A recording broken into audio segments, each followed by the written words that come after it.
কি রে, তুই তো শুকিয়ে একদম পাটকাঠি হয়ে যাচ্ছিস দিনে দিনে। খাস না ঠিক মতো? এত টাকা বাঁচিয়ে কি করবি? রাজপ্রাসাদ নাকি? তোর মুখের এই অবস্থা কেন?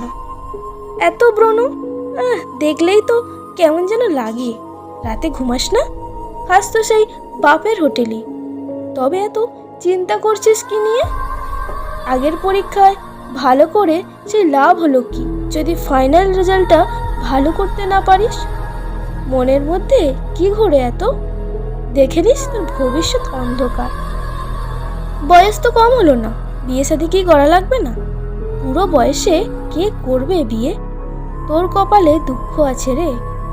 জানো তো, আমরা একটা অসুস্থ সময়ের মধ্যে দিয়ে যাচ্ছি, যেখানে তোমায় বোঝানোর মানুষের অভাব নেই, অভাব তোমায় বোঝার মানুষের।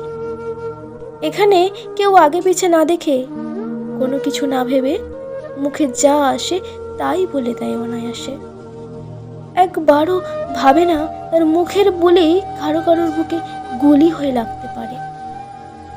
এও চিন্তা করে না তার কথায় আঘাতের বুকের বাবাসে কতটা ক্ষত হয়েছে।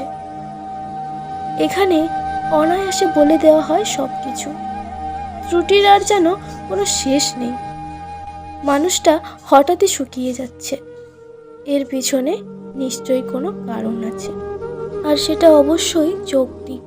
রাজপ্রাসাদের মতো অযৌক্তিক যৌক্তিক এখানে খাটে না ঠিক। হয়তো তার জীবনে এমন কিছু ঝড় বয়ে যাচ্ছে যা তাকে ভুলিয়ে দিচ্ছে খাওয়া নেওয়া সব কিছু। ব্রণে মুখ ঢেকে গেছে। নিশ্চয় মানুষটা গভীরভাবে আহত হয়েছে কিছুতে, যা কেড়ে নিয়েছে তার রাতের ঘুম, সুখের মুহূর্ত। সারা বছর ভালো রেজাল্ট করেও একটা পরীক্ষা খারাপ হওয়া মানে এই নয় যে মানুষটা অন্ধকারে হারিয়ে যাবে। তাকে একটু ভরসার সাথে সাহস দিলেই দেখা যাবে সে সব অসাধ্য সাধন করে ফেলেছে চোখের নিমেষে। জন্ম, মৃত্যু, বিয়ে, এই তিন বিধাতা দ্বারাই নির্ধারিত। এ আমাদের অজানা নয় কারোরই। অথচ অন্যের বেলায় লোকে তা হামেশাই ভুলে যায় এবং মুখের কথা আটকে না রেখে বলে দেয় বিষাক্ত সব যাতনা, যার মুখোমুখি হতেও চায় না কেউই। জীবনকে সহজ করতে জানলে তা মোটেই জটিল নয়।